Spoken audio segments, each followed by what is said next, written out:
বাপেরা নওজোয়ান তরুণীরা আব্বারা শুনে রেখে দেন, আল্লাহ নবী দিন দুনিয়া হাবিবুল্লাহ অনুসারীদেরকে অবশ্যই মনে রাখতে হবে।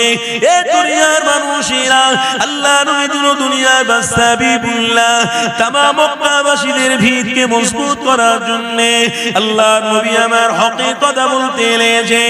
এ মক্কার মানুষেরা আল্লাহ আল্লাহ আল্লাহ আল্লাহর দিকে ফিরে এসো, মুহাম্মদ রাসূলুল্লাহর দিকে ফিরে এসো। আমি রাসূলুল্লাহ তোমাদের জন্য শাফাআত করব, তোমাদের অবশ্যই নিরাপত্তা নেব, অবশ্যই তোমাদের টেনশন থেকে মুক্তি দেওয়ার জন্য আমার আল্লাহ রাসূলুল্লাহকে দুনিয়া জমিনে পাঠিয়েছে। তোমরা মুহাম্মদ রাসূলের সাথে তাআল্লুক সম্পর্ক রাখো। এ নওজোয়ান তরুণীরা আব্বারা আমার নবীর গোলামরা মনে রেখে দিও, আল্লাহ নবী তাই মক্কা জমিনে হকের কথা বলতে লেগেছে। মক্কার মানুষেরা আল্লাহ নবীকে চিনতে পেরে দরে দরে ঈমান আনতে লেগেছে। আরো জোরে বলুন, এ দুনিয়ার মানুষেরা আল্লাহ নবী দুনিয়ার বাদশা হাবিবুল্লাহর এমন প্রেমিক হয়ে গেল, এমন প্রেমিক দিবানা তৈরি হয়ে গেছে। আমার নবী দুশ্মনী যদি কেউ করে, একা থাকলেও ওই দুশ্মনদের সাথে মোকাবিলা করতে তারা দ্বিধা হটে নে, তারা পিছুই চলে যায় রে, তারা আগিয়ে আগিয়ে গেছে। আল্লাহ নবী দুশ্মনদের বিরুদ্ধে মোকাবিলা করতে হবে, এই দাড়ি টুপি নামাজ রোজা তাদের মধ্যে এমনকে দেখিয়েছিল। এক বাক্যে তারা যারা দিয়েছে আল্লাহ নবীর জন্য আমি আমার জীবনকে উৎসর্গ করে দিতে রাজি, কেননা আমার হাবিব আমার ঈমান, আমার নবী আমার জন্য জান, আমার জন্য আমার নবী হলো জান্নাত, আমার জন্য আমার নবী হলো নিরাপত্তা, আমার জন্য আমার নবী হলো শাফাআত, আমার জন্য আমার রাসূলুল্লাহ হলো পথ প্রদর্শক। এই দুনিয়ার মানুষেরা আল্লাহ নবী সাহাবারা আল্লাহ নবী দিওয়ানা হয়ে গিয়ে আমার রাসূলুল্লাহর গোলাম হয়ে গিয়ে দুশমনদের সাথে মোকাবিলা করে করে বদর সিফফিন খন্দক যুদ্ধ হয়েছিল, তারা শহীদ হয়ে গিয়েছিল, তারা আমার নবী দিওয়ানা হয়ে জীবনকে উৎসর্গ করে দিয়েছিল। তাই আপনাকে আমাকে মনে রাখতে হবে, ত্যাগ যদি ইসলামের জন্য না হয়, ইসলামের ত্যাগ হওয়া সবথেকে বড় ব্যাপার। দ্বিতীয় হলো আপনার নীতি ঠিক রাখতে হবে, আদর্শ ঠিক রাখতে হবে। আদর্শটা অন্য কিছুই নয়, আল্লাহ নবী দিন দুনিয়ার বাদশা হাবিবুল্লাহ দেখানো পথটাকে মজবুত করে ধরা, নবীর সুন্নাত জীবনের মধ্যে নিয়ে আসা, এটাই হলো সবথেকে বড় আদর্শ। এই দুনিয়ার মানুষেরা তাহলে একটা ঘটনা আপনাদেরকে শুনিয়ে দিই। আল্লাহ নবী দিন দুনিয়ার বাদশা হাবিবুল্লাহ সাহাবী হযরতে সাবির হুজুরের কথা। আল্লাহ নবী মক্কা জমিনে বসে রয়েছে, আল্লাহ নবী দিন দুনিয়ার বাদশা হাবিবুল্লাহ প্রত্যেক সাহাবারা আল্লাহ নবীর কাছে হাজির হয়ে গেলেন। হযরতে সাবির হুজুর আমার নবীর দরবারে হাজির হয়ে গেলেন। আল্লাহ নবী দিন দুনিয়ার বাদশা সমস্ত সাহাবাদের নিয়ে হকের আলোচনা করতে লেগেছে, বাতিলের বিরুদ্ধে আলোচনা করতে লেগেছে। আল্লাহ এক, আল্লাহ খাবার দেয়, আল্লাহ সকলকে হায়াত দিয়েছে, আল্লাহ সকলকে ইজ্জত দেবে, আল্লাহ সকলকে দুনিয়া থেকে আবার নিয়ে নেবে। এই দুনিয়ার মানুষেরা কোরআন জানাতে লেগেছে, তুলিজুল লাইলা ফিন নাহারি ওয়া তুলিজুন নাহারা ফিল লাইল ওয়া তুখরিজুল হাইয়া মিনাল মাইয়িতি ওয়া তুখরিজুল মাইয়িতা মিনাল হাইয়্যি। আমার আল্লাহ জীবিত থেকে মুর্দা করতে পারে, মুর্দা থেকে আবার জীবিত করতে পারে। আল্লাহ নবী দয়াল নবী আমার এই কথাগুলো আলোচনা করতেছিলেন, হঠাৎ করে হযরতে সাবির হুজুর আমার আল্লাহ নবী দিন দুনিয়ার বাদশা হাবিবুল্লাহ সামনে দাঁড়িয়ে রয়েছে। আমার নবী পাক জাবেরকে জিজ্ঞাসা করতে লেগেছে, এ বাবা জাবের রে, কেন তুমি দাঁড়িয়ে রয়েছো? আল্লাহ নবী সাহাবী জানাতে লাগলেন, ইয়া রাসূলুল্লাহ হাবিবাল্লাহ, আপনার আদর্শ আপনাদের কাছ থেকে শিখেছি, আপনার কাছ থেকে আপনার আদর্শ শিখেছি, আপনার ইজাজত বিহীন এখানে আমি বসতে পারি না, আপনি যদি আমাকে ইজাজত দেন তবেই আমি বসতে পারবো। আল্লাহ নবী দিন দুনিয়ার বাদশা হাবিবুল্লাহ জানাতে লেগে, এ জাবেরে তুমি যে এই আদর্শ গ্রহণ করে ফেলেছো, তোমার মধ্যে যে এই আদর্শ এসেছে আমি রাসূল জানিয়ে দিলাম অবশ্যই আল্লাহ তোমাকে কবুল করে নিয়েছে। আরো জোরে বলুন, তোমার মধ্যে এতটুকু যে আদর্শ এসে গেছে, প্রেম এসে গেছে, এ জাবের আল্লাহ তোমাকে কবুল করে নিয়েছে। বলুন সুবহানাল্লাহ। অত সহজ নয়। নবীকে ভালোবাসি বলবো কিন্তু নিজের জীবনকে উৎসর্গ করব না, নিজের সিস্টেমকে পরিবর্তন করব না। এই দুনিয়ার মানুষ যেরকম চলে আমিও সেরকম চলবো না, এতে সফলতা পাওয়া যাবে না। কেন? মুশরিক আর ঈমানদারদের মধ্যে আসমান আর জমিনের পার্থক্য আছে। কি গো, কথা বুঝছেন না? বোঝেন? মুশরিক আর ঈমানদার দুটোর মধ্যে আসমান জমিনের পার্থক্য আছে। মুশরিক তারা সিজদা দেয় না, ঈমানদার তারা হক পথে থেকে সিজদা দেয়। তাই সিজদাকারীদের চেহারা থেকে আল্লাহ এক ধরনের আরো বার করবে, মুশরিকদের ঠিকানা জাহান্নাম হবে। তাই আল্লাহ নবী আজ থেকে ১৫০০ বছর আগে উম্মতের মধ্যে কারা হক আর কারা না হক দুটোকে ভাগ করে দিয়ে চলে গেছে, দেখিয়ে দিয়েছেন এটা হক আর এটা না হক, এটা বাতিল এটা হক। ওয়াদাহাকাল বাতিল, এটা বাতিল, আল হক এটা হলো হক। এবার আপনার ব্যাপার, আপনি বাতিলের দিকে বাতিল ধরবেন তো চলে যান। ওই বললাম ইবলিস শয়তান মাথায় টুপি থাকবে, এক ফুং মারবে টুপি উড়ে চলে যাবে, দাড়ি কেটে দিতে হবে, সব শেষে দিতে হবে। কেন? আপনি বাতিলকে পছন্দ করেছেন, আপনি হক পছন্দ করেন। আর হক যদি পছন্দ করতেন, হযরতে জাবের রাদিয়াল্লাহু তাআলা আনহুর মধ্যে যে আদর্শ ছিল, ওই আদর্শতে আমার আল্লাহ খুশি হয়েছিলেন। আপনাদেরও ওই হক পথে থেকে আদর্শ ঠিক থাকলে আমার আল্লাহ কিন্তু আপনাকেও নবীর গোলাম হিসেবে কবুল করে নেবেন। আরো জোরে হবে না? ওই জন্য দাদা হুজুর পীর কেবলা সমস্ত মাহফিল করে গেছে। ওই জন্য 5 হুজুর কেবলা মাহফিল জায়গায় জায়গায় করে গেছে, খানকা শরীফ করে গেছে। কত খানকা নেবেন পশ্চিম বাংলায়? জায়গা জায়গা মসজিদ তৈরি করে গেছে, মাদ্রাসা তৈরি করে গেছে, খানকা তৈরি করে গেছে। কেন? একটা ভিড় যদি মজবুত করে রাখা হয়, ওই জায়গাতে আল্লাহর ওলিরা যদি আসে, তাহলে সহবাতে অন্তত পক্ষে আল্লাহর নবীর গোলামরা রাসূলকে চিনতে পেরে যাবে। এই এতগুলো পথ সিস্টেম তৈরি করার পরেও যদি এখনো পর্যন্ত আপনাদের মন মানসিকতার মধ্যে সেই ইবলিস শয়তানের ফসলত থাকে, তাহলে কি করে আপনারা কামিয়াবি হবে? কি করে আপনারা নাজাত পাবেন? কোন দিন নাজাত পাওয়া যাবে না যতক্ষণ পর্যন্ত আপনার ঈমান এবং আমলটাকে ঠিক রাস্তায় পরিচালনা রাখবেন। আর ঠিক চালনা রাখতে গেলে আপনার মধ্যে অভাব আসবে, গালাগালি দেবে আপনাকে, লোক কষ্টদায়ক কথা বলবে, আপনাকে শুনতে হবে। অত সহজ নয়। আপনাকে লোক উল্টোপাল্টা কথা বলবে, আপনার বিরুদ্ধে লোক কথা বলবে, আপনার টুপি নিয়ে কথা বলবে, আপনার দাড়ি নিয়ে কথা বলবে, সহ্য করতে হবে। ঈমানদার অত সহজ নয়। আপনার কষ্টের কথা, আপনি যে কষ্ট করছেন, হকের পথে আছেন, ওটা দেখে ইবলিস শয়তানদের চোখ জ্বলবে, দূর থেকে ঢিল মারতে পারে, কষ্টদায়ক কাজ করাতে পারে। আপনাকে সবর করতে হবে, ধৈর্য ধরতে হবে। কেন? আমার আপনার নবী, আমার আপনার ঈমান ধৈর্য ধরেছেন আর শিক্ষা দিয়েছেন, যারা আমার উম্মত হবে তারা সব জিনিসে ধৈর্য ধরবে ইনশাআল্লাহ। ধৈর্যকারীদের সাথে আল্লাহ রয়েছে। জোরে বলে বলে ধৈর্যকারীদের সাথে কে রয়েছেন? কে রয়েছেন? আল্লাহ। তবে হ্যাঁ, টুপি মাথায় দিলে, মুখে দাঁড়িয়ে রাখলে, নামাজ পড়লে, রাস্তায় বেরোলে অনেক মানুষ আবার আপনাকে ভালোবাসবে, সালাম দেবে, মুসাফা করবে। আপনি মনে করবেন বাহ খুব সুন্দর হচ্ছে। তারপরে আপনাকে একদিন ডেকে বলবে, এখানে আসুন চাচা, ওই জিনিসটা আপনি খান, ডাক্তার বলছে ওই জিনিসটা খেলে আপনার রোগ ভালো হয়ে যাবে। ওই টুপিওয়ালা, ওই দাড়িওয়ালা আবার রাস্তার ধারে যে হারাম জিনিসটা পান হচ্ছে, ওই হারাম ঢক ঢক করে ওষুধ হিসেবে খেয়ে নেবে। আপনার টুপি, আপনার দাড়ি আপনাকে জান্নাতে নিয়ে যেতে পারবে না। কেন? আপনার নীতিকে ঠিক রাখতে হবে। আপনার কেউ মুসাফা করে ভালোবেসে চুপ করে দেখে নিয়ে রাস্তার ধারে বলবেন এটা খান, এটা আপনার জন্য ওষুধ, রোগ ভালো করবে। আপনি হারাম জিনিসটাকে ওষুধ বলে খেয়ে নিলেন। ক্যান্সার হয়েছে, ক্যান্সারের ওষুধ বলে খেয়ে নেবেন না। ক্যান্সার হয়ে মরে যাব তাও भी আচ্ছা, কোনদিন এক লোকমা হারাম জিনিস মুখে তুলবো না। বলুন ইনশাআল্লাহ। আরো জোরে বলুন।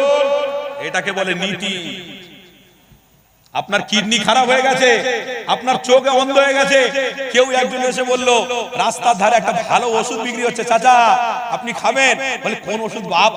কত ওষুধ খেয়েছি ভালো হয় না, তুই কি ওষুধ দিবি বল, ওইটা খাবো। ওই ওষুধটা নিয়ে বোতলে করে দিয়ে দিয়েছে, ঢক ঢক করে চাচা পান করে নিয়েছে। তার মানে হেন কোন প্রকারে ইবলিশ শয়তান আপনাকে সুই মেরে, ইনজেকশন মেরে আপনার ঈমানকে দুর্বল করার চেষ্টা করছে। তাই নবী আজ থেকে ১৫০০ বছর আগে বলেছেন আল খামরু উম্মুল খাবাইস, এমন একটা জিনিস ইবলিশ শয়তানরা পৃথিবীর জমিনে প্রচলন করবে যে জিনিসটাকে উম্মতরা না বুঝে সুঝে টুপিওয়ালারা দাড়িওয়ালারাও খেতে একদিন বাধ্য হবে। কেন? অমুক টুপিওয়ালা খেয়েছে, আমি খেলে অসুবিধা কোথায়? আমার রাসূল বললেন তাদের কোনো দায়িত্ব আমি নবী নেব না, কোনো দায়িত্ব আমি নেব না।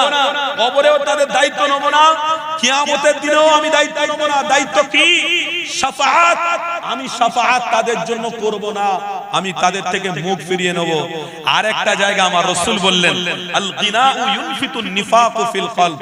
ইবলিশ শয়তানের দলেরা, দাজ্জালের দলেরা এমন একটা কর্মকাণ্ড পৃথিবীতে তৈরি করবে যে কর্মকাণ্ডতে আচ্ছা আচ্ছা টুপিওয়ালারাও ওই কর্মকাণ্ডতে ব্যস্ত হয়ে যাবে।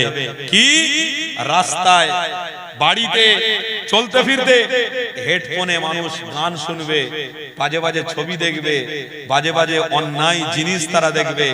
ওটার বিরুদ্ধে আজ থেকে ১৫০০ বছর আগে আমার নবী বলে গেছেন আল গিনাউ ইউনফিতুন নিফাকু ফিল কলব।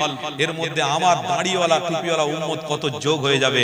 আল্লাহ ক্ষমা করেন, জীবনে যতদিন বেঁচে থাকবো, দাড়ি থাক আর না থাক, টুপি থাক আর না থাক, অন্তরকে পরিষ্কার করব। আল গিনাউ ইউনফিতুন নিফাক, অন্তরে যেন অন্যায় না ঢোকাতে পারি, ব্যভিচার না ঢোকাতে পারি, অন্তরের মধ্যে কারোর বিরুদ্ধে কোনো দুশ্মনী না ঢোকাতে পারি, কারোর বিরুদ্ধে কোনো পরিকল্পনা যেন অন্তরের মধ্যে না রাখতে পারি। অন্তরের মধ্যে একটাকে রাখবো, তিনি হলেন মুহাম্মদ রাসূল। জোরে বলুন সুবহানাল্লাহ। আর একটু জোরে হবে না? হ্যাঁ, ছবি এঁকে রাখুন, কাজে লাগে। কেন? দুনিয়ার ছবি আলাদা আর রাসূলের ছবি আলাদা। দুনিয়ার ছবি দেখলে জাহান্নাম তোমাদের জন্য, আর রাসূলের ছবি দেখলে দিদার পেলে জান্নাত তোমাদের জন্য। বলুন না সুবহানাল্লাহ। অত সোজা নয়, নবীর গোলামদেরকে একটু বুঝতে হবে। তাই পৃথিবীতে আজকে শুধু হই হই হচ্ছে, চেনা হয় না? পৃথিবীতে চারিদিকে দেখুন শুধু হই হই হচ্ছে। রাত ১২টার পরে শুধু দেখবেন হই হই হচ্ছে। যত রাত বাড়ছে তত খারাপই বাড়ছে, তত অন্যায় বাড়ছে। সে আমার মুসলমান ঘরের ছেলে হোক আর মেয়ে হোক আর স্ত্রী হোক, যেই হোক না কেন, যত রাত বাড়ছে তত ক্ষতি হচ্ছে, তত অন্যায় কাজে মানুষ লিপ্ত হচ্ছে, তত ব্যভিচারীর কাজে মানুষ লিপ্ত হচ্ছে। মুসলমান, একটু আপনাদেরকে জুড়তে এসেছি, ভালোবাসার মেসেজ দিতে এসেছি, হকের মেসেজ দিতে এসেছি। যাইবা হোক, যতদিন বেঁচে থাকবেন স্বপ্ন দেখুন আমার নবীর দিদার পাওয়ার জন্য। চোখে যদি একবার দিদারের আশা থাকে, ইনশাআল্লাহ আল্লাহ ওই উম্মতকে দিদার দিয়ে জান্নাতের মেহমান হিসেবে কবুল করে নেবেন। আপনারা সেই নবীর, আমরা সেই নবী। তাহলে আসুন একটু আলোচনা গিয়ে নিয়ে যাই।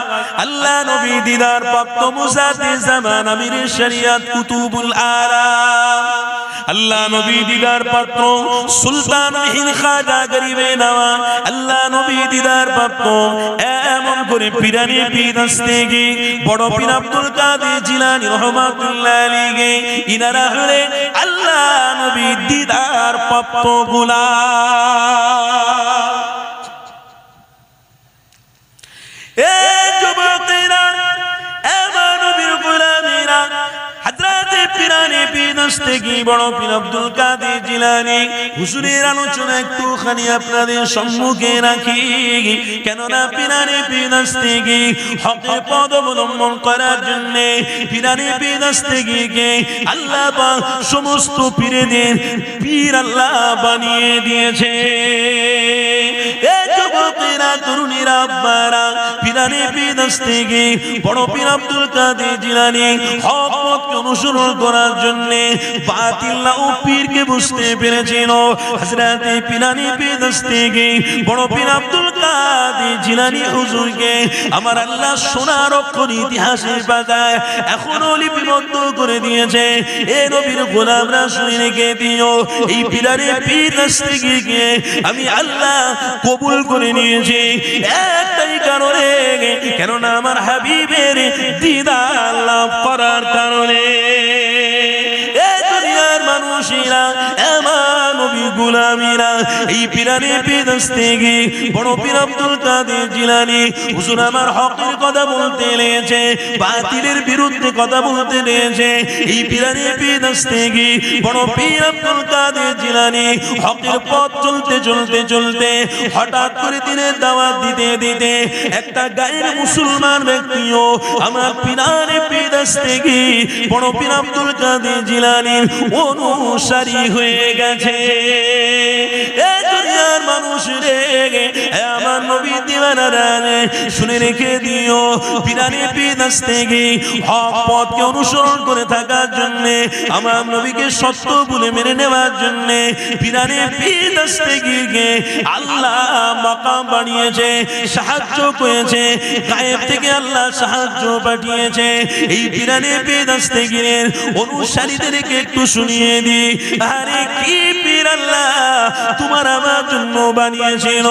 পীরদের পীর জিলাকে বলা হয় গাউসুল আজম বড় পীর আব্দুল কাদের জিলানী হুজুর আমার এমন করে বাগদাদ শরীফের জমিনে হেঁটে হেঁটে বেড়াতে লাগে। তিনার আদর্শ, তিনার চলাফেরা, তিনার খাওয়া দাওয়া দেখে মানুষ উৎফুল্ল হতে লাগলো, আনন্দ পেতে লাগলো।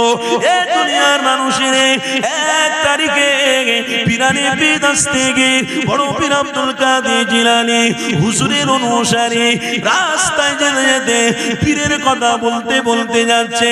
হঠাৎ করে একটা মানুষ দাঁড়িয়ে গিয়ে ওই পিরানে পীর দস্তগীর বড় পীর আব্দুল কাদের জিলানী অনুসারীদের কাছে অর্থ নিয়ে দান করতে লেগেছে। এ দুনিয়ার মানুষের ঠিক ওই সময়তে পিরানে পীর দস্তগীরের মুরিদরা জানাতে লাগলো, আপনাকে চিনি না জানি না, আমার পীরের নাম বলতে আপনি আপনার পকেট থেকে টাকা দিচ্ছেন, কি ব্যাপার, কিসের জন্য আপনি এটা দিতে লেগেছেন? ঠিক ওই সময়তে ওই মানুষটাও বলতে লেগেছে, এ বাবা তুমি যে পীরের নাম বললে ওই পীরও আমার পীর। আরো জোরে বলুন।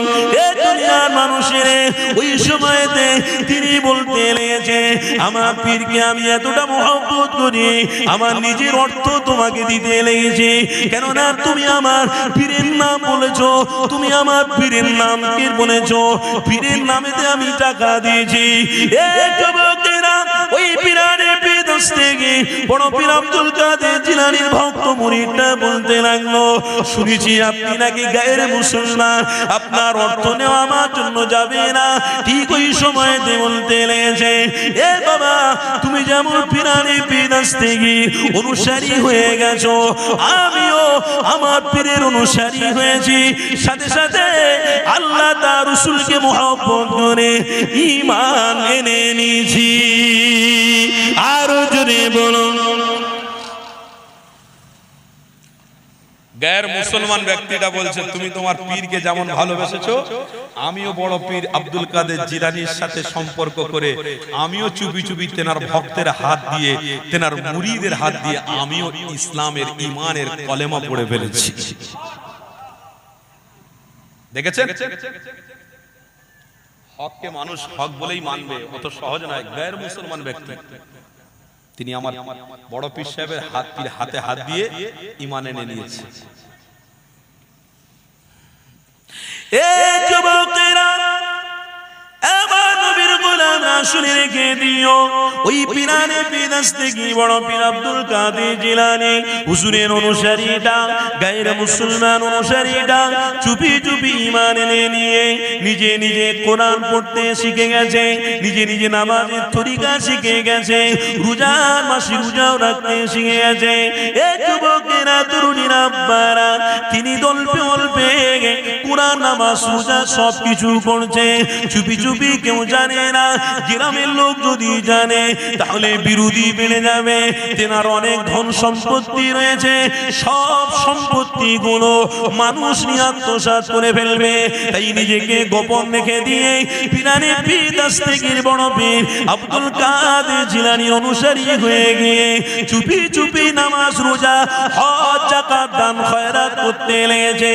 এই যুবকেরা এক তারিখে দেখতে পাওয়া যায় ওই পীরানে পীর দস্তগীর বড় পীর আব্দুল কাদের জিলানী ভক্ত মুরিদরা দুনিয়ার জমি ছেড়ে বিদায় নিলেন। ইন্না লিল্লাহি ওয়া ইন্না ইলাইহি রাজিউন। ওই দুনিয়া ছাড়ার কথাটা চারিদিকে খবর হয়ে গেল। এমন সময় তিনার পাড়া প্রতিবেশী সবাই মিলে ওই মানুষটাকে নিয়ে তেনাদের নীতি রীতি অনুযায়ী পৈরোজয় জ্বালাতে লাগলো। কাঠের ব্যবস্থা করে নিয়ে ওই কাঠের উপরে রেখে তিনাকে আগুনে পোড়াতে লেগেছে। এর বিরুদ্ধে আমরা শুনে রেখে দিও যাদের অন্তরে নামাজ রোজা হজ যাকাত এক কথায় মুহাম্মদ রাসূলুল্লাহ রয়েছে, কাঠের আগুনের কোনো শক্তি নেই, তার একটা পশম পুড়িয়ে দেখাবে। এ যুবকেরা আমার নবীর গোলামরা কি নবীর গোলাম, দেখো দেখো কি নিজের দিলকে অন্তরকে পরিষ্কার করেছিল। দেখো পীরের সোহবতে থেকে থেকে হকের পথকে অবলম্বন করে ফেলেছে, পীরের সোহবতে থেকে থেকে হককে অনুসরণ করে এগিয়ে চলে গেছে। এ নবীর গোলামেরা ওই পীরানে পীর দস্তগীরের ভক্ত মুরিদটাকে নিয়ে গ্রামের মানুষরা আবার আরেকটা জায়গায় কাঠের আগুনের ব্যবস্থা করলো, সেখানে তাকে পুড়ানোর ব্যবস্থা করা হলো। তেনার দেহ সেখানেও পুড়ছে না। আবার আরেকটা জায়গাতে কাঠের আগুনের ব্যবস্থা হলো, সেখানে তেনাকে পুড়ানোর ব্যবস্থা হলো, সেখানেও তেনা দেহটা পুড়ানো যাচ্ছে না। সবাই মিলে আশ্চর্য হয়ে গেছে, কাঠ পুড়ে ছাই হচ্ছে, মানুষ পুড়তে যাচ্ছে না, কি ব্যাপার? সবাই আলোচনা করে নিয়ে ওই মানুষটাকে সমুদ্রের মধ্যে ভাসিয়ে দেওয়া হলো। হঠাৎ করে আল্লাহর ওলি পীরানে পীর দস্তগীর বড় পীর আব্দুল কাদের জিলানী তিনি তেনার ভক্ত মুরিদদেরকে জানাতে লাগলেন, হে আমার ভক্ত মুরিদেরা, আমার একজন মুরিদ নদীতে ভাসছে, তাকে ভাসিয়ে দেওয়া হয়েছে, যাও তেনাকে তুলে নিয়ে এসে সুন্দর করে গোসল দিয়ে সুন্দর কাপড়টা পরিয়ে দিয়ে জানাজার নামাজটা পড়িয়ে দিয়ে কবরস্থ করে দাও। পীরের কথা মতো ভক্তরা গিয়ে ওই মানুষটার লাশটাকে তুলে নিয়ে এসে সুন্দর করে কাপড় দাফনের ব্যবস্থা করে দিয়ে সবাই যে যার বাড়ি ফিরতে লেগেছে। এ যুবকেরা তরুণীরা আব্বারা কিছুদিন যাওয়ার পরে পীরানে পীর দস্তগীর বড় পীর আব্দুল কাদের জিলানী তিনার ভক্ত মুরিদদের নিয়ে ওই রাস্তা দিয়ে হেঁটে হেঁটে যাচ্ছিলেন। হঠাৎ করে বলতে লেগেছে, এ বাবারা বাবারা দেখো ওই যে কবরটা দেখা যাচ্ছে, ওই কবরটা ভেঙে গেছে, ওই কবরটাকে একটু ঠিক করে দাও। সবাই মিলে কবরটা ঠিক করতে গিয়েছে। ওই কবর ঠিক করতে গিয়ে কেমন কার লাশ তেমনি দেখেছে সুন্দর অবস্থায় এবং কবর থেকে খুশবু বেরোতে লেগেছে। এই কথাটা এসে পীরানে পীর দস্তগীর বড় পীর আব্দুল কাদের জিলানী হুজুরের কাছে এসে বলল। সেই সময় পীরানে পীর জানাতে লেগেছে, আমার ভক্ত মুরিদেরা, যেনার কবর থেকে তোমরা খুশবু পেয়েছো, যেনার কবরটা সুন্দর দেখতে পেয়েছো, উনি অন্য কেউ নয়, উনি গায়ের মুসলমান থেকে পীরানে পীরের অনুসারী হয়ে ইসলাম গ্রহণ করেছিল, যেনাকে জ্বালানো হয়েছিল জলে এনে, নদীতে লাশ পড়া ছিল, এনাকেই দাফন করার ব্যবস্থা করা হয়েছিল। এ আমার ভক্ত মুরিদেরা, এ থেকে কি তোমরা বুঝলে যে সোহবতে ভালো থাকে, আল্লাহ তার রাসূলের অনুসারী হয়, আল্লাহ তার লাশটাকে টাকা রেখে দেয়। বলুন। পৃথিবীর কোনো ব্যবসায়ী বলতে পারবে না যে আমি ব্যবসা করে চলে যাব, নাজাত পেয়ে যাব। না, আপনার মধ্যে আল্লাহ তার রাসূল থাকতে হবে, তবে আপনি নাজাত পাবেন। ব্যবসা করে নাজাত পাবেন না। পৃথিবীর কোনো ইঞ্জিনিয়ার বলতে পারবে না যে আমি ইঞ্জিনিয়ার হয়ে নাজাত পেয়ে যাব, অত সহজ নয়। পৃথিবীর কোনো ডাক্তার, মাস্টার, প্রফেসর কেউ বলতে পারবে না যে আমি আমার জায়গায় থেকে আমি নাজাত পাবো না। যতক্ষণ আল্লাহ তার রাসূলকে আপনি অন্তরের মধ্যে রাখতে পারছেন না, ততক্ষণ আপনি নাজাত পাচ্ছেন না। যেদিন থেকে রাখবেন, আপনি ডাক্তার হলেও কি, মাস্টার হলেও কি, প্রফেসর হলেও কি, গায়ের মুসলমান হলেও কি, আল্লাহ আপনাকে কবুল করে জান্নাতি বানিয়ে নেবেন। তাহলে সব কাজ পেটের জন্য, আর ঈমানটা হবে আল্লাহ তার রাসূলের জন্য। জোরে বলে আজকে তাই আপনারা কাজ করেছেন, ঈমানের কাজ করেছেন। তাই আজকের মিলেমিশে ঈমানের কাজ করছেন। নিজেদের মূল্যবান সময়টাকে মূল্যবান জায়গায় আপনারা ব্যয় করছেন, এতেই কামিয়াবি হওয়া যায়।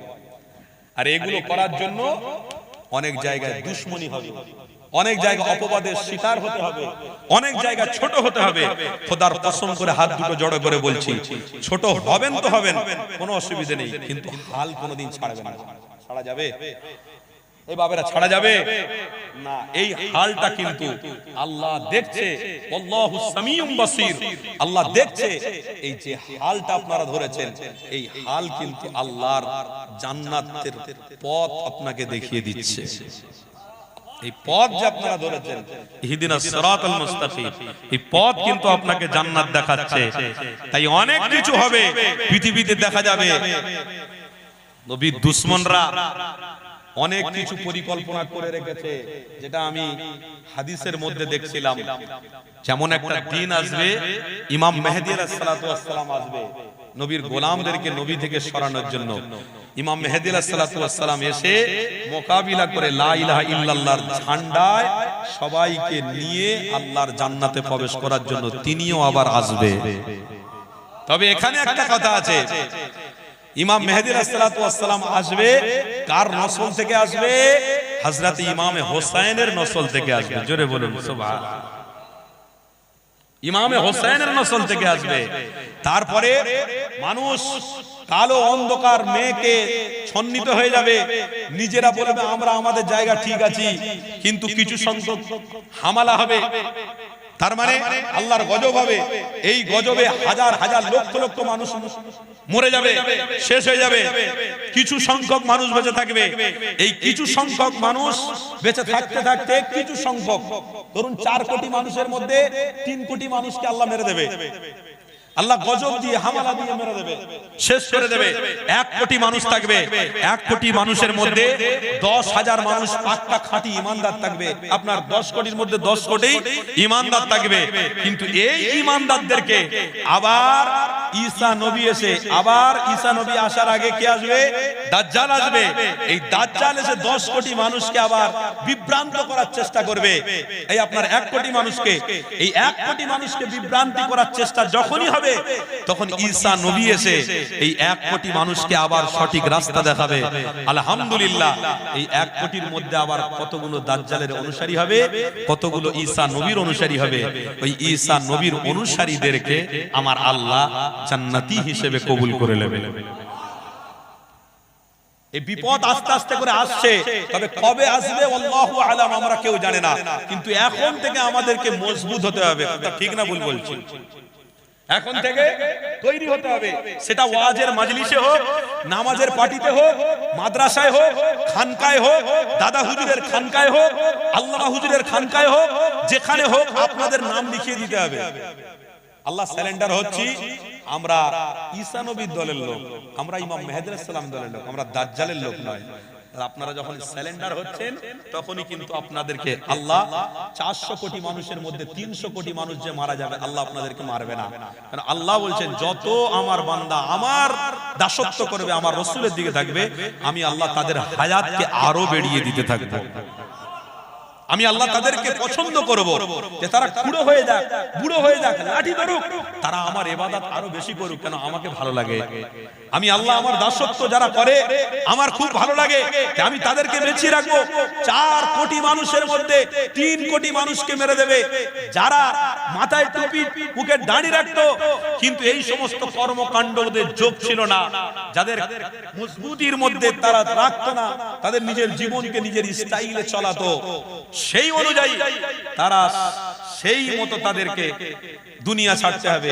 1 কোটি মানুষ পৃথিবীতে থাকবে, এই 1 কোটি মানুষকে আবার বিভ্রান্ত করার চেষ্টা হবে, কিন্তু 1 কোটি মানুষের সলিড ইমাম মেহেদী আলাইহিস সালামের অনুসারী এবং ঈসা নবীর অনুসারী হয়ে তারা আল্লাহর জান্নাতে পৌঁছবে। জোরে বলুন সুবহানাল্লাহ।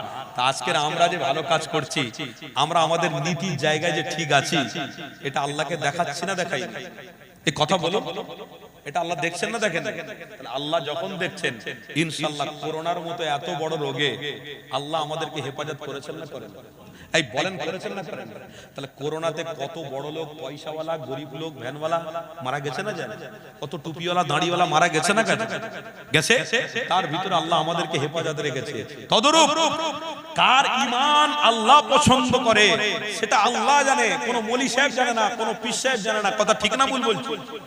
কার ঈমান আল্লাহ কবুল করেছে, কার ঈমানের প্রতি আল্লাহ রাসূলের প্রতি ভরসা ইয়াকিন আছে, সেটা আল্লাহই জানে, কেউ জানে না দুনিয়ার মানুষ।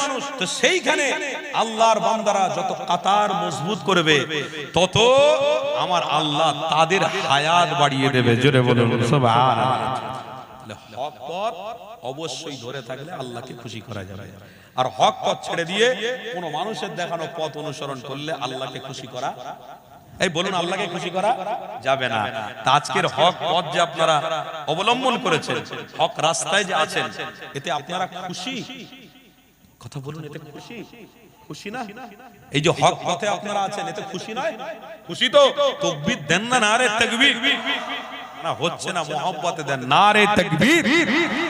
মুজাদ্দির জামানের হক সিলসিলা, হেজবুল্লাহ দাদা পীরের হক সিলসিলা, মাসলাকে মুজাদ্দির জামান, মাসলাকে মুজাদ্দির জামান, আহলে সুন্নাত ওয়াল জামাআতের অনুসারীগণ, আহলে সুন্নাত ওয়াল জামাআতের অনুসারীগণ নারে তাকবীর। আমার বাপ ভাইরা, আলোচনায় আপনারা কষ্ট পাচ্ছেন নাকি? অসুবিধা হচ্ছে আপনাদের? মোহাব্বতে একটু দরুদ শরীফ পড়া যাবে, ভালোবাসায় জান খুলে প্রাণ ভরে একটু দরুদ শরীফ পড়ুন। দরুদ শরীফ আল্লাহুম্মা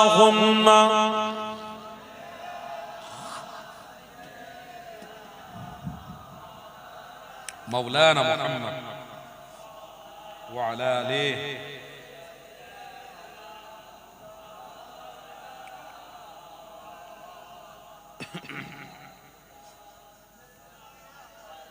सैयदना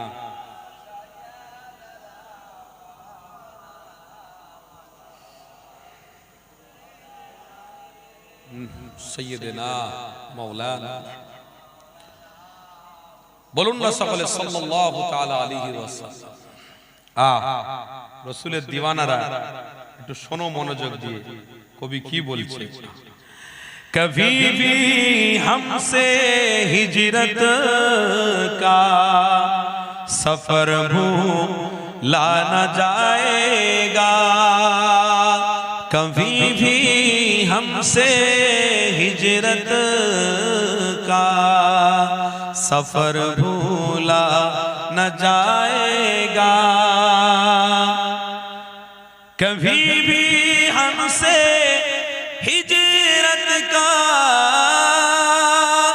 कभी भी हमसे हिजरत का सफर भूला न जाएगा, अबू अय्यूब अंसारी का घर कभी भूला न जाएगा।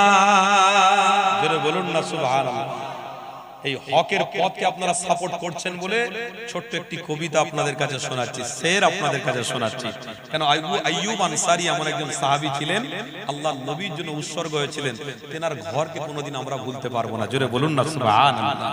कभी भी हमसे हिजरत का सफर भूला ना जाएगा, अबू अय्यूब अंसारी का घर कभी भी भूला न जाएगा।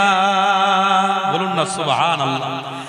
शहादत होगी लाखों की, हजारों मर के दिल, शहादत होगी लाखों की, हजारों मर के दिल, उहुद की जंग के हमजा का जिगर भूला न जाएगा। হকের পথে থেকে আল্লাহ নবীর সাহাবী হামজা রাদিয়াল্লাহু তাআলা আনহু তার জিগারকে কোনোদিন আমরা ভুলতে পারবো না। জোরে বলুন সুবহানাল্লাহ। তাই কবি বলছেন উহুদ কি জंग के हमजा का जिगर भूला न जाएगा, कभी भी हमसे हिजरत का सफर भूला न जाएगा। বলুন না সকলে সুবহানাল্লাহ। তাকবীর দেন না, নারে তাকবীর। আর একটু মহব্বতে বলেন না, নারে তাকবীর। रहेगा सदाए हमारी ज़बां पर आइला मोहम्मद, आइला मोहम्मद। আমার সাথে সাথে বলবেন, যারা হকপন্থী তারা নবীর নাম নেবেন। অসুবিধা আছে আপনাদের? কষ্ট আছে নবীর নাম নিতে? ভালোবাসায় বলবেন रहेगा सदाए हमारी ज़बां पर आइला मोहम्मद, आइला मोहम्मद। हमारे तो ईमान का है मकसद, आइला मोहम्मद, आइला मोहम्मद। नबी की मोहब्बत का इकरार करना, नबी से वफाओं का इजहार करना, नबी की मोहब्बत का इकरार करना, नबी से वफाओं का इजहार करना। मोहम्मद मोहम्मद की प्रचार करना। জোরে বলুন না সুবহানাল্লাহ। নবীর প্রচার প্রসার আমরা করব না, বন্ধ করে দেব? এটাই কবি বলছে।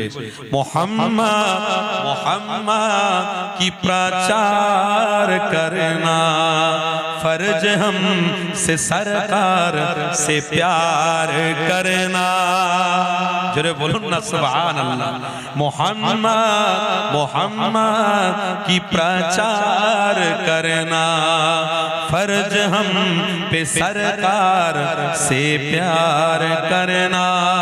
तो पुकारेंगे पुकारेंगे हर लम्हा नाम अहमद, आइला मोहम्मद, आइला मोहम्मद, आइला मोहम्मद, आइला मोहम्मद, आइला मोहम्मद, आइला मोहम्मद।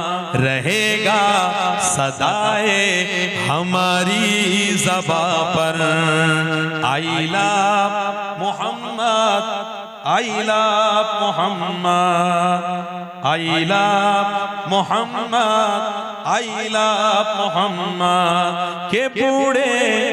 के बूढ़े बच्चे और जवान फलक से उतर कर फरिश्ते भी बोले, के बूढ़े जवान और बच्चे भी बोले फलक से उतर कर फरिश्ते भी बोले कि बादल के बारिश की कतरे भी बोले I love Mohammad I love Mohammad I love Mohammad I love Mohammad रहेगा हमारी ज़बां पे हमेशा I love Mohammad I love Mohammad ये ईमान का है हमारा मक़सद आई लव मोहम्मद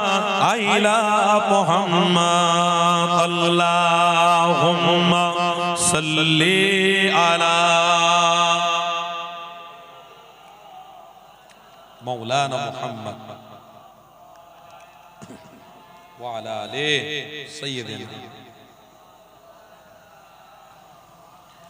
प्यारे हाजिराने मजलिस, আমার আব্বারা আমার ভাইরা, তাহলে প্রথম থেকে আমাদের তিনটে কথা কি?